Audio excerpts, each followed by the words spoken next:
साहेब कबीर जी उपदेश करदे ने, कवन सुघर जो निर्भव रहिए। इस संसार विच जो भी जन्म लिया है वो सदा भय विच जी रहा है। भय अनेक प्रकार के, बचपन से लेके मौत तक। कभी ये भय है कि शरीर बीमार ना हो जाए, ये भय बना रहता है कि यदि पढ़ाई में फेल हो गया तो क्या होगा। पढ़ लिख कर कुछ अच्छी नौकरी भी लग गई तो भय रहता है कि छूट ना जाए। फिर शादी हुआ, फिर भय है कि पता नहीं बच्चा होगा कि नहीं। फिर बच्चे हो गए तो ये भी भय बना हुआ है कि पता नहीं बुढ़ेपे में पूछेगा कि नहीं। इस तरह बचपना के बाद जवानी, जवानी के बाद बुढ़ेपा,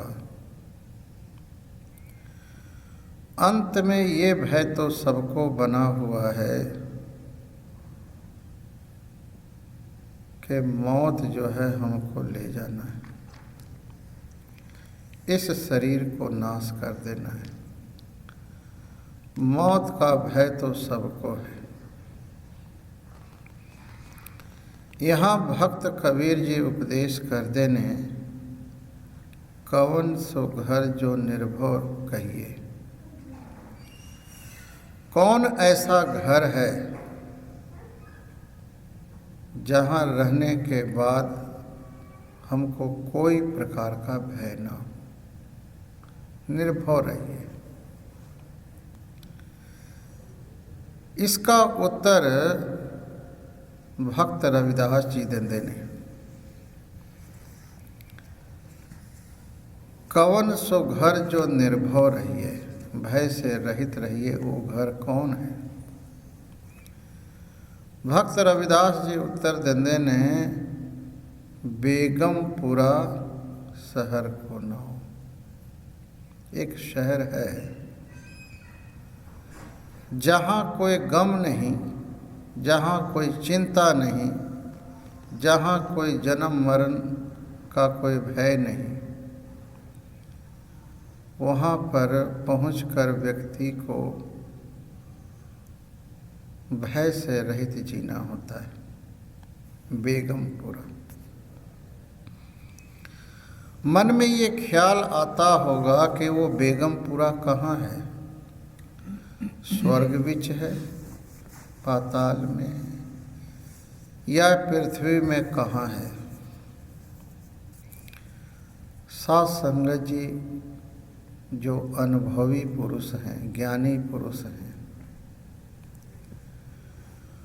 उन्होंने ये पाया है कि जो बेगमपुरा है और निर्भव का जो थां है वो तुम्हारा अपना हृदय रूपी घर है। हृदय रूपी घर में जो वास करता है चेतन, उस चेतन के साथ जो जुड़ जाता है उसको कोई भय नहीं, उसको कोई चिंता नहीं, कोई कलेश नहीं। यहाँ तक कि शरीर को बंद बंद काटा जाए, पानी में उबाला जाए या आरी से चीरा जाए, फिर भी उसको कोई फर्क नहीं पड़ता, क्योंकि वो जानता है कि जिस शरीर को चीर रहा है, पानी में उबाल रहा है, वो शरीर मैं नहीं, और जो मैं हूँ उसका कभी नाश नहीं होता। उस पर बाहर के गर्म पानी का, आरे का, कोई शस्त्र का प्रभाव नहीं पड़ता।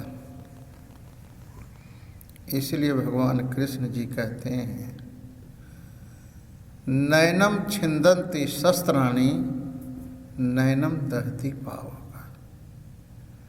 वो जो आत्मा, जो अपना निज स्वरूप है, नैनम छिंदन्ति शस्त्राणि, उसको कोई शस्त्र काट नहीं सकता और ना कोई अग्नि उसको जला सकती है। यूं समझो कि प्रकृति का कोई प्रभाव उसके ऊपर नहीं पड़ता।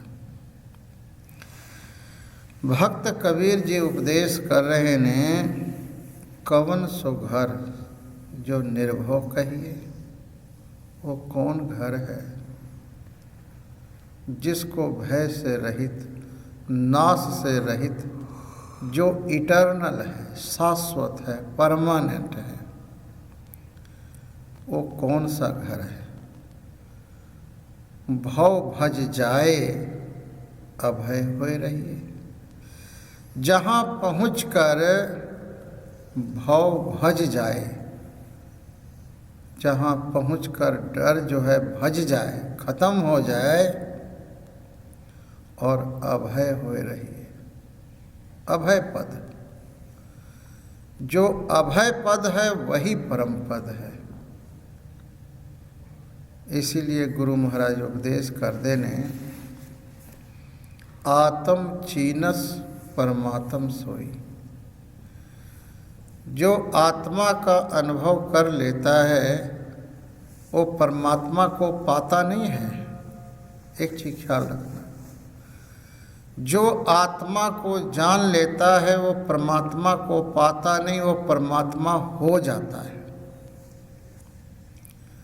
पाना एक बात है, हो जाना और बात है।